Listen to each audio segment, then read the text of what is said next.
Assalamualaikum warahmatullahi wabarakatuh. Alhamdulillah wassalatu wassalamu ala Rasulillah wa ala alihi wa sahbihi wa man tabi'a hudah. Subhanaka la ilma lana illa ma 'allamtana innaka antal alimul hakim.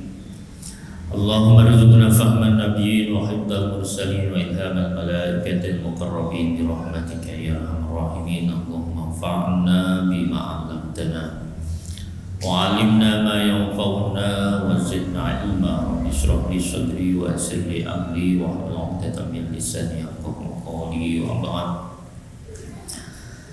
Para bapak, para ibu, jamaah majelis Masjid Suci Hati yang kami hormati, para pemirsa di rumah yang juga kami hormati, marilah kita bersama pada kesempatan sore hari ini melanjutkan rutinitas ngaji, belajar bersama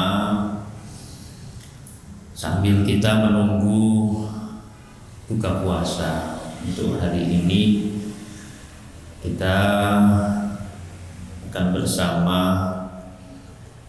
membaca satu kitab, yaitu Mau'izatul Mu'minin, tentang tema yang tadi sudah disebutkan, yaitu puasa sebagai bulan tarbiyah. Tarbiyah itu artinya pendidikan. Jadi puasa sebagai bulan kita mendidik diri kita.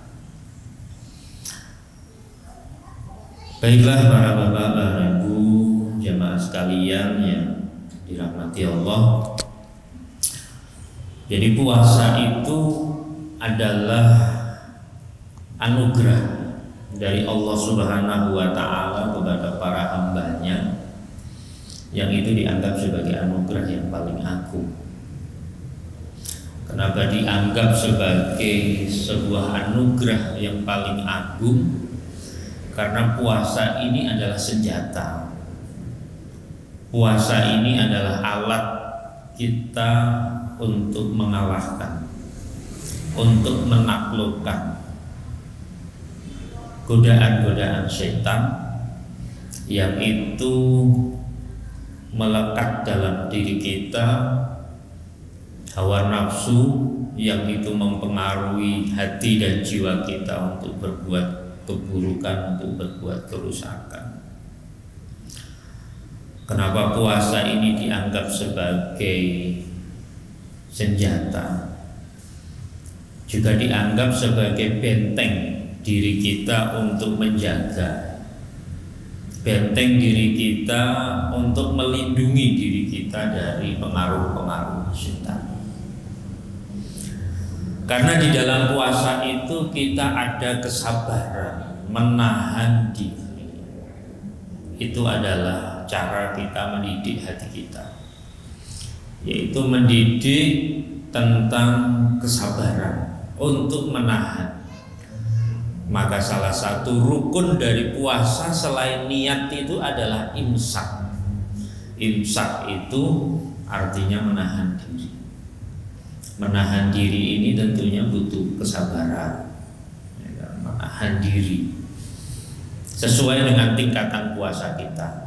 Bisa menahan diri dari makan dan minum, menahan diri lisan kita, telinga kita, menahan diri kita dari kepentingan-kepentingan duniawi selain Allah Subhanahu wa ta'ala. Itu tergantung pada tingkatan-tingkatan puasa kita. Tapi puasa adalah menahan diri itu, yang itu sangat lekat dengan kesabaran. Apabila kita berhasil mendidik hati kita, apabila kita berhasil untuk mengajari hati kita bersabar terus-menerus, bulan Ramadan ini sebagai madrasahnya, sebagai tempat kita belajar bagaimana memiliki hati yang sabar.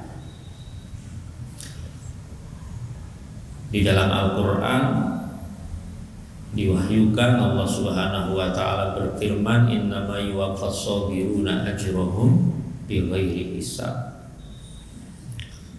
Jadi Allah akan memberikan pahala bagi kesabaran seorang hamba itu dengan pahala yang itu tidak bisa dihitung. Kalau Allah itu disebutkan melipat gandakan pahala seorang hamba itu 10 kali lipat sampai 700 kali lipat. Sebagaimana ibadah bersolawat, misalkan man shalla alayya marratan sallallahu alaihi asyra. Itu dalam Al-Quran juga, alladzina yunfikuna amwalahum fi sabilillahi kamasali habbatin ambatat sab'a sanabila fi kulli sumbulatin mi'atu habbah. Paling banyak Allah melipat gandakan pahala seorang hamba itu 700 kali lipat. Minimal pahala kebaikan itu dilipat gandakan oleh Allah itu 10 kali lipatnya. Tapi bagi orang-orang yang bersabar, dan salah satu dari syariat bersabar itu adalah kita melaksanakan. Maka para ulama kemudian menyimpulkan bahwasanya pahala puasa itu jawaza qanunat takdiri wal hisabi. Pahala puasa itu melampaui logika hitungan, logika matematika, tidak dihitung. Ibarat kita itu punya kalkulator, mungkin sudah nggak sampai lah digitnya. Digitnya itu untuk melipat gandakan itu sudah tidak sampai. Qad jawaza qanunat takdiri wal hisab, itu pahala puasa. Melampaui logika matematika, melampaui logika hitung-hitungan, itu pahala puasa. Itu karena saking pentingnya puasa, yang Allah memberikan, mensyariatkannya kepada hambanya itu sebagai minnah, sebagai anugerah, karunia kepada hamba untuk dilakukan sebagai junnah, sebagai pengendali, sebagai hisnun, sebagai pelindung, sebagai pagar, sebagai tembok, supaya setan itu dia putus asa, tidak mampu lagi untuk mendekati diri kita. Itu puasa. Maka kalau di dalam sebuah hadis itu diriwayatkan, idza jaa Ramadan futihat abwabul jannah. Ketika datang bulan Ramadan maka dibukalah pintu-pintu surga. Itu bukan berarti kok pintu surga dibuka seperti pintu Masjid Suciati ini ya, yang dibuka kemudian kita bisa masuk dengan leluasa.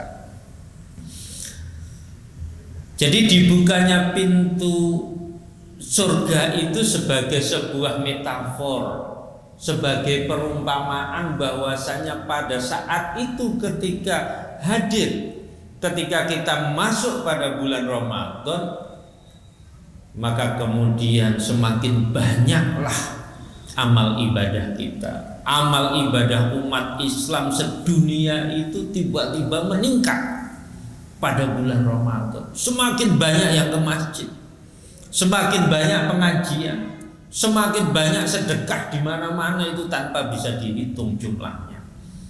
Itulah gambaran pintu surga itu telah dibuka. Semua orang dengan ringannya, dengan semangatnya itu tiba-tiba bersedekah, tiba-tiba mereka ke masjid, tiba-tiba ikut ngaji dan lain sebagainya.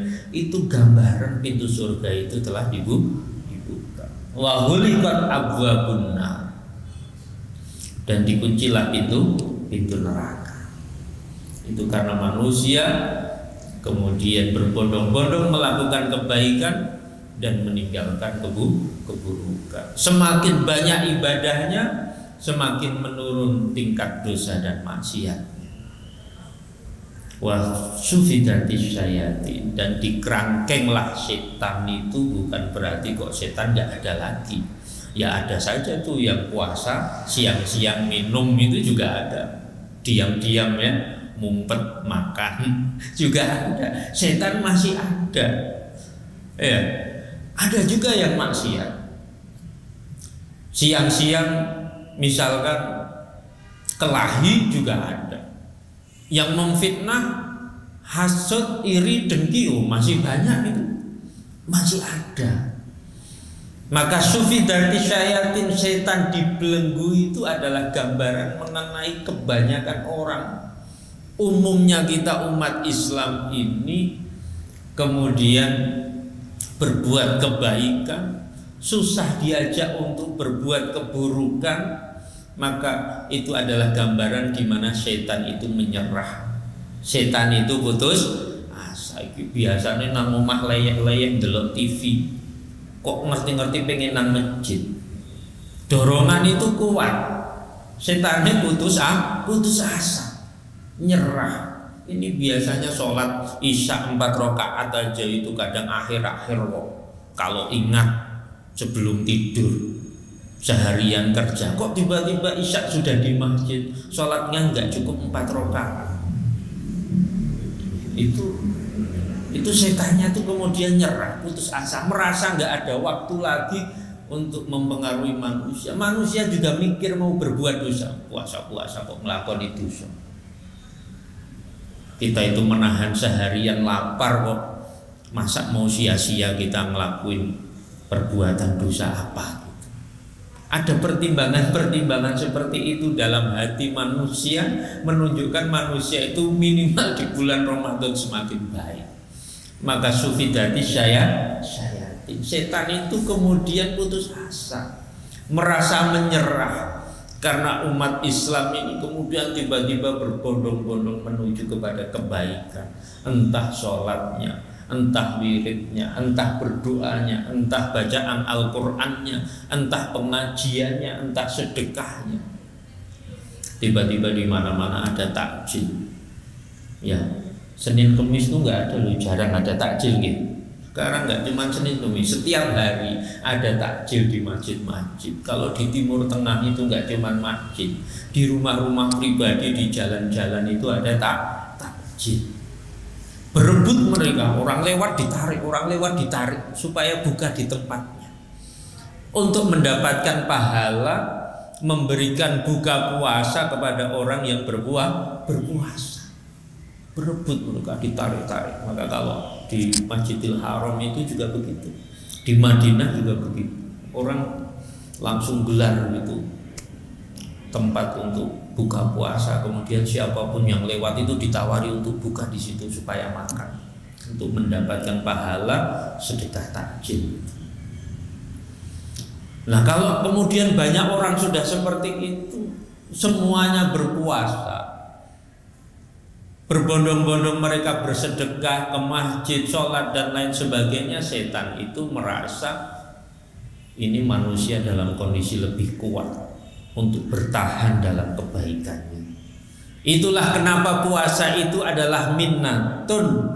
Puasa itu adalah anugerah bagi kita umat Islam, karena betul-betul bisa menjadi benteng, betul-betul bisa menjadi senjata bagi kita untuk menaklukkan pengaruh setan. Para bapak, para ibu yang kami hormati, nanti akan saya jelaskan mengenai apa itu pendidikan puasa, yang itu dibagi menjadi dua, yaitu pendidikan yang sifatnya lahiriah, dan yang kedua pendidikan atau tarbiyah yang itu sifatnya ruhiyah atau batiniah. Islam itu agama yang menjaga keseimbangan. Islam itu adalah agama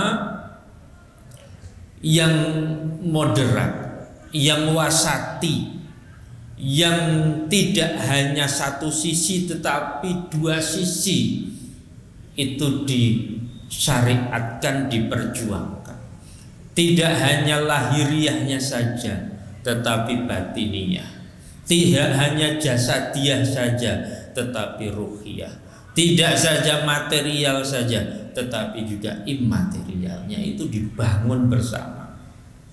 Maka kalau kita sholat hanya sholat istilahnya dunglak-dungluk saja ya. Itu kita hanya menggugurkan kewajiban sholat. Tetapi hikmah dari sholat itu sendiri yaitu menjaga kehusukan hati, itu kita tidak kita dapatkan. Padahal sholat itu di samping gerak lahiriah, kita rukuk sujud, itu juga gerak batiniah. Hati kita juga harus kita ajak rukuk supaya menjadi orang yang tawadhu. Hati kita juga harus kita ajak sujud supaya kita mengakui betul-betul di hadapan Allah itu kita adalah orang yang paling rendah. Sujud itu kita bahkan meletakkan apa yang paling berharga pada diri kita, yaitu kepala kita. Simbol kehormatan kita itu kita letakkan pada posisi yang paling bawah. Itu sebetulnya untuk menyentuh hati kita, betapa rendahnya kita dan di mana kita harus menghamba, sebenar-benarnya menghamba kepada Allah Subhanahu wa Ta'ala. Itu sisi ruhiyahnya. Jadi bukan jasad saja yang kita rukukkan, bukan hanya jasad saja yang kita sujudkan, tetapi hati kita juga harus kita ajak rukuk. Hati kita juga harus kita ajak sujud. Masalahnya biasanya kalau kita sholat itu karena belum belajar aspek-aspek batiniah dalam sholat, ketika Allahu Akbar itu malah pikiran kita kemana-mana ya. Allahu Akbar itu malah sing lali jadi kelingan pas sholat. Ya, pikiran kita malah terbang kemana-mana atau hinggap kemana-mana, tahu-tahu salah.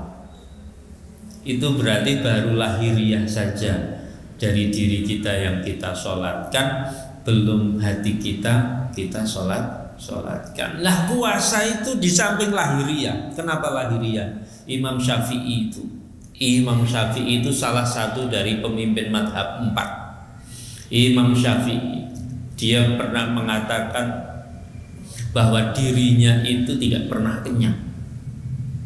Dirinya tidak pernah kenyang. Imam Syafi'i mengatakan orang itu kalau kenyang itu tubuhnya berat. Kalau tubuhnya berat itu menghilangkan semangat untuk beribadah, menghilangkan semangat untuk bekerja. Bahkan Imam Syafi'i mengatakan orang kok sering kenyang, tiap hari kenyang, itu kecerdasannya berkurang. Orang itu kalau mau cerdas dia gak boleh kenyang. Dia jangan terlalu sering kenyang. Itu ada hubungannya dengan kecerdasan, kata Imam Syafi'i. Kemudian juga seorang alim pernah mengatakan, yaitu Imam Utsman bin Zaidah, bahwasanya kalau kita mau sehat ya, itu tidurlah sebentar, kurangi makan. Itu kita kalau mau sehat. Jadi nasihat ulama-ulama dahulu itu relevan dengan perkembangan dunia medis, kedokteran ya, kesehatan kita sekarang ini. Kalian kalau mau sehat jangan banyak-banyak tidur. Sekarang malah orang berargumen, bukannya kalau puasa tidur itu ibadah. Maksudnya ada yang lebih ibadah, apa? Baca Quran, hadir pengajian, ya kan?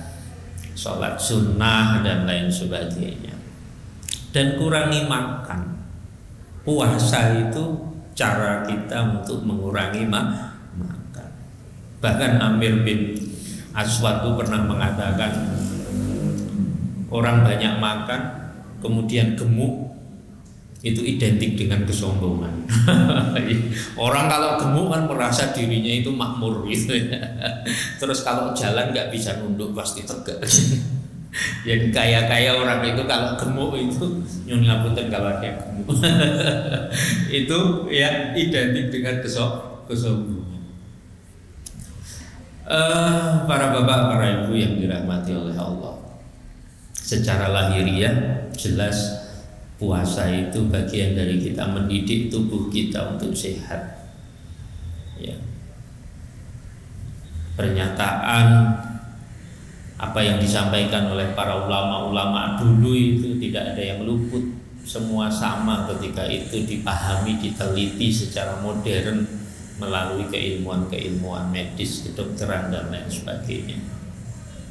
Bahkan puasa itu bisa menjadi obat bagi orang yang sakit, seperti dikatakan oleh Ibnu Sina. Sebaik-baik obat itu adalah puasa.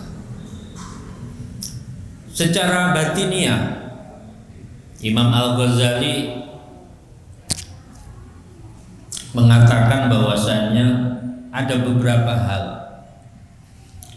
kenapa puasa itu betul-betul menjadi ibadah yang penting bagi umat Islam. Ada rahasia-rahasianya, ada syarat-syarat yang sifatnya batiniyah yang itu seharusnya dilakukan, dipahami oleh orang-orang yang berpuasa. Yang pertama adalah syarat-syarat batiniyah orang yang berpuasa itu adalah ghadul basar wa kaffuh. Bagaimana hati itu mampu menjaga supaya penglihatan kita itu tidak kemana-mana. Artinya kita diminta untuk menjaga penglihatan kita, yang itu yusahhilul qalba wa yulhi an dzikrillah. Yang penglihatan itu bisa memalingkan diri kita untuk ingat kepada Allah, memalingkan diri kita untuk zikir kepada Allah, yang itu bisa menyibukkan dan mempengaruhi hati kita. Karena dari mata kemudian itu ke dalam pikiran kita, ke dalam hati kita. Maka apa yang kita lihat itu akan tercetak dalam pikiran kita, dalam hati kita, yang itu akan mengotori hati kita. Hati itu kalau kotor itu akan semakin gelap. Hati itu kalau bersih dia akan semakin terang. Jadi hati itu ibarat mata kita. Mata kita kalau dalam ruangan yang gelap tidak akan bisa melihat. Hati kita kalau gelap itu juga tidak akan bisa melihat kita merasa dekat, ma'rifat, usul sampai pada Allah Subhanahu wa ta'ala. Maka Allah yang seharusnya dekat, karena Allah itu aqrab min hablil warid. Allah itu digambarkan lebih dekat daripada urat nadi kita. Tetapi kenapa Allah itu terasa jauh dalam diri kita? Karena hati kita nggak bisa melihat. Hati kita gelap. Sama, kita dalam kegelapan, teman kita dekat, tapi mata tidak bisa melihat. Maka akan menjadi jauh karena tidak terlihat. Allah juga begitu. Untuk kita merasakan Allah itu dekat, hadir, itu ya dengan cara kita menerangi hati kita. Dengan apa? Dengan ibadah.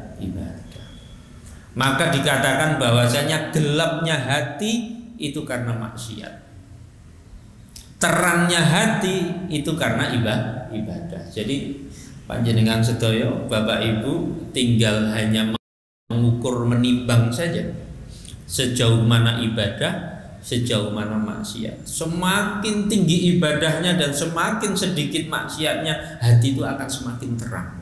Hati akan semakin dekat dengan Allah karena bisa melihat dan bisa merasakan kehadiran Allah. Tetapi kalau maksiatnya ini yang lebih tinggi, yang lebih kuat, maka hati akan semakin gelap. Diri kita merasa Allah itu jauh, hati tidak bisa melihat, tidak bisa merasakan kehadiran Allah Subhanahu wa ta'ala. Dan maksiat dalam puasa harus dijauhi.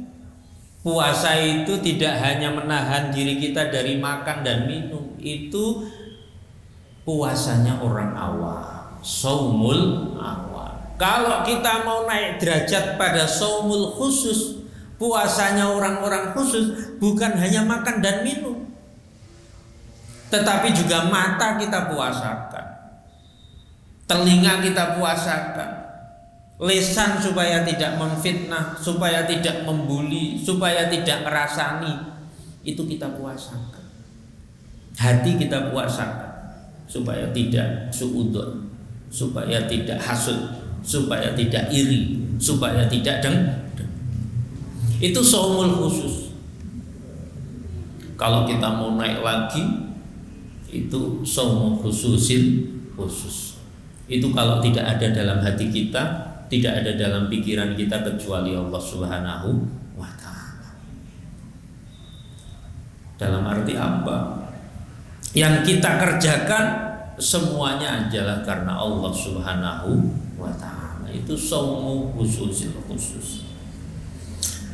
Jadi tarbiyah pendidikan puasa itu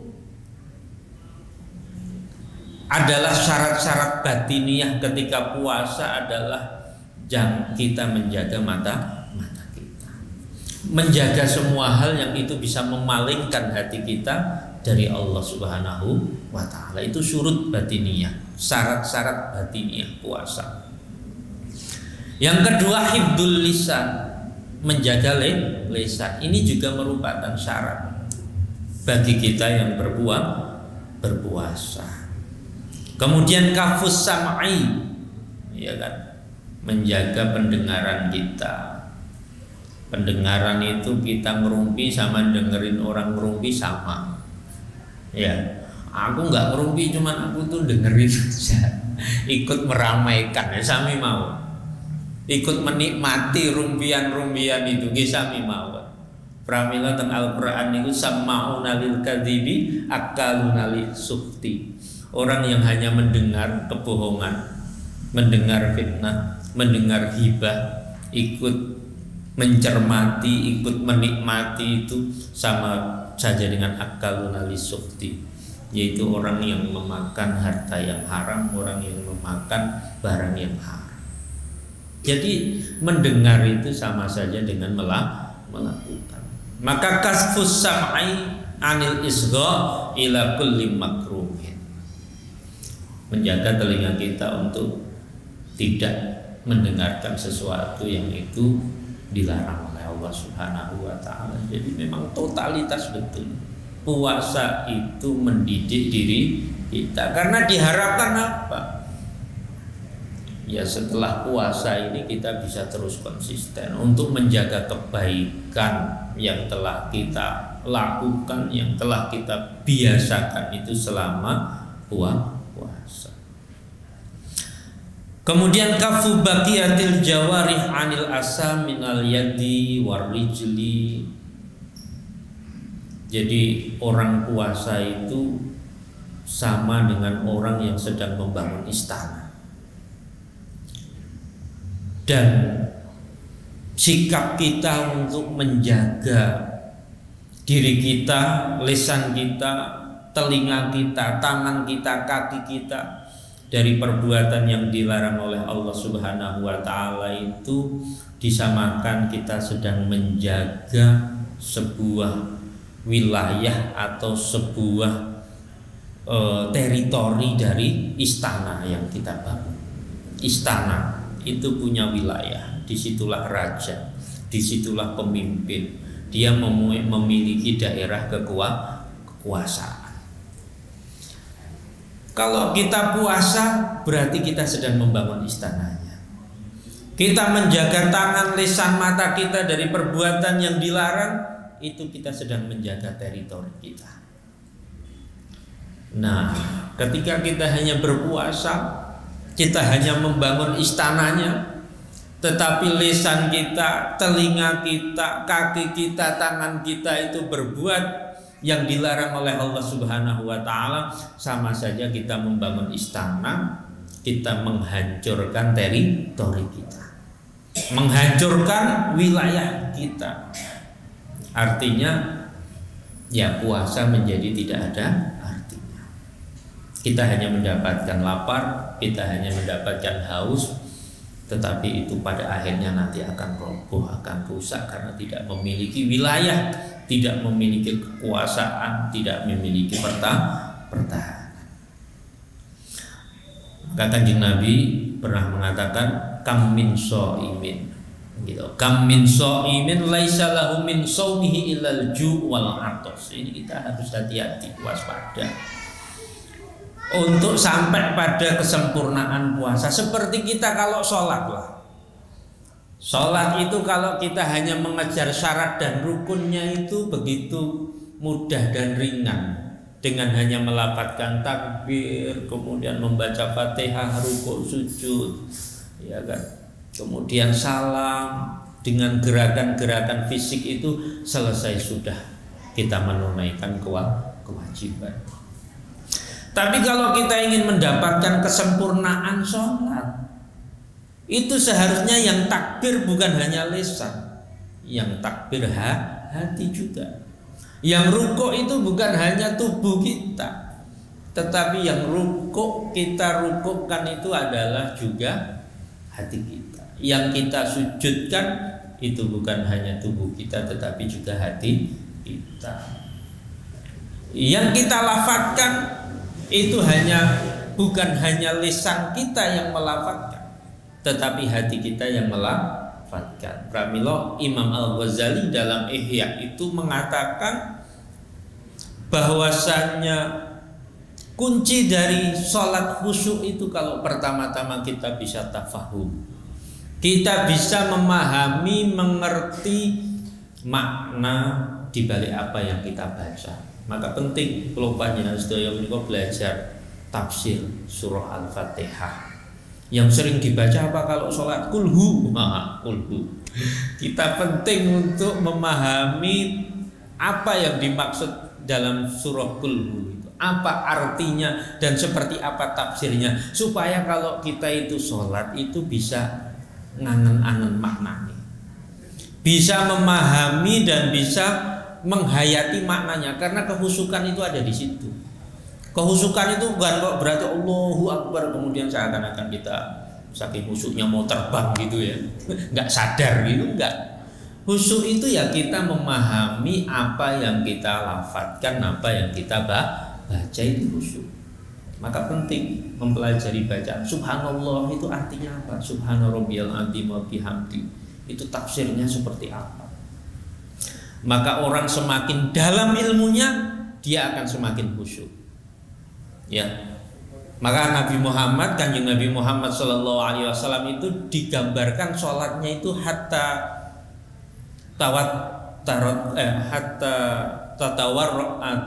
apa itu bahasanya itu, Nabi itu ketika sholat berjalan sekian bulan sekian tahun itu tafattarat qadama, sampai kakinya itu bengkak. Nabi tidak merasa karena saking nikmatnya sholat. Doa Kanjeng Nabi kan Allahumma ja'al qurrata aini fi sholat. Sholat itu menjadi kegemaran, sholat itu menjadi kesenangan, sholat itu ladah, sholat itu nikmat bagi kita yang khusyuk. Sholat itu nikmat bagi kita yang khusyuk. Kalau sholat kita hanya gerak lahir saja, rata-rata kepaksa kok kita sholat tuh karena kewajiban. Coba diwajib gila sholat. Gitu. Karena terpaksa kita sholat itu wajib. Sholat kok berat ya? Ya karena kita belum khusyuk kok ya. Sholat kita itu masih lahiriah. Kita belum bisa menghayati kenapa harus rukuk, apa dibalik sujud, kenapa harus takbir, kenapa i'tidal, kenapa tasyahud, kenapa duduknya harus seperti itu. Maka di dalam Al-Quran inna sholata tanha 'anil fahsya'i wal munkar itu yang sering diulang-ulang ayat itu. Sholat itu mencegah perbuatan yang mungkar, perbuatan yang keji, perbuatan yang rusak. Itu sholat apa? Bukan sholatnya kita-kita ini yang kalau Allahu Akbar pikirannya kemana-mana ya.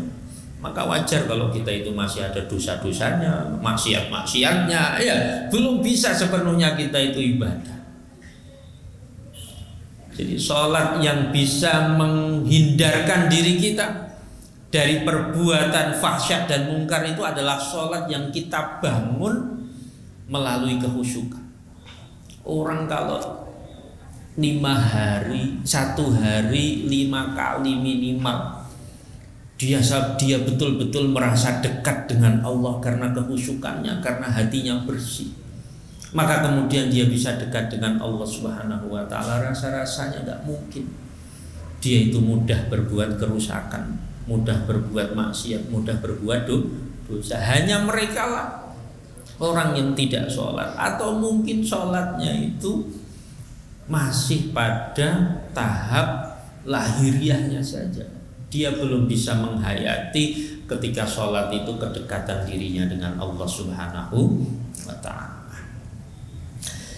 Kemudian Allah yastaksiro minat ta'amil halal waqtal iftar. Kita jangan berbuka puasa, masa berbuka puasa dengan makanan yang haram.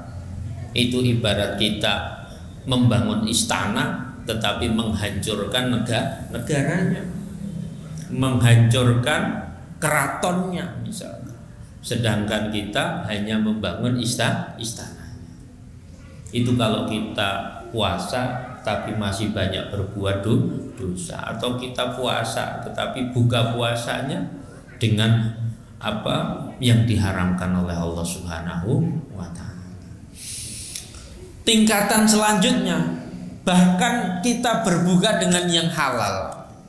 Itu aturannya Allah yastaksiro minat ta'am. Etikanya itu tidak boleh kita itu berlebihan meskipun itu halal. Jadi ingat dulu waktu kecil gitu Bapak Ibu, kalau mau buka itu wah, semua ditatai, dikumpulkan. Iki aku, nggak boleh direbut kayak anak kecil dulu. Itu larangan untuk istiksarut ta'am, tidak boleh meskipun itu halal. Boleh halal. Tetapi Allah yastaksiro, kita itu kalau berbuka itu jangan terlalu banyak sehingga perut kita itu penuh. Jadi pernyataan Imam Al-Ghazali itu tidak ada sesuatu yang itu penuh, yang itu paling dibenci oleh Allah Subhanahu wa ta'ala min batnin mali'in min halalin. Tidak ada sesuatu yang penuh dan itu dibenci oleh Allah Subhanahu wa ta'ala melebihi perut yang itu penuh, melebihi perut yang itu kenyang. Puasa itu kan qahru aduwillah. Puasa itu tujuannya seperti tadi awal saya sampaikan, untuk kita menaklukkan, untuk kita mengalahkan. Itu ibaratnya kita itu sekarang ini sudah face to face lah sama setan. Sebelumnya kita malu-malu kan, berhadap-hadapan dengan setan. Sekarang kita face to face dengan setan itu. Dan puasa itu sebagaimana saya katakan tadi adalah senjata, benteng pertahanan. Itu dalam rangka kita qahru aduwillah, dalam rangka kita itu menaklukkan musuh Allah Subhanahu wa ta'ala. Lah kalau tibanya buka puasa kemudian kita justru mendekati setan, bersahabat dengan setan, berdamai dengan setan dengan makan sebanyak-banyaknya, itu sama saja kita itu sehari tidak puasa. Kita sudah mengikrarkan ingin menaklukkan, ingin mengalahkan, kok endingnya itu pas waktu buka tibanya makan kok semua dihabiskan, perutnya kenyang, akhirnya males mau sholat terawih, kok berat ya. Itu tadi kata Imam Syafi'i itu, orang itu kalau Imam Syafi'i itu orang yang tidak pernah kenyang. Dia mengatakan orang itu kalau kenyang itu tubuh itu terbebani. Kalau tubuh terbebani kok mau kerja, mau sholat, mau apa begitu itu malas. Itu sholat puasa. Jangan sampai meskipun itu buka, tubuh kita itu kita penuhi dengan makanan, karena itu bagian dari setan juga. Setannya pintar juga, tak nenggewe tekan buko, ngonek buko tak cedai. Terus tiba-tiba kita semua dimakan. Nah kemudian furuhus saum wa sirruh, faruhus saumi wa sirruh tad'iful quwwati huwa wasailu syaitan fil aud ila surur. Jadi ruh dari puasa itu dan rahasia puasa itu adalah kita menambah kekuatan diri kita.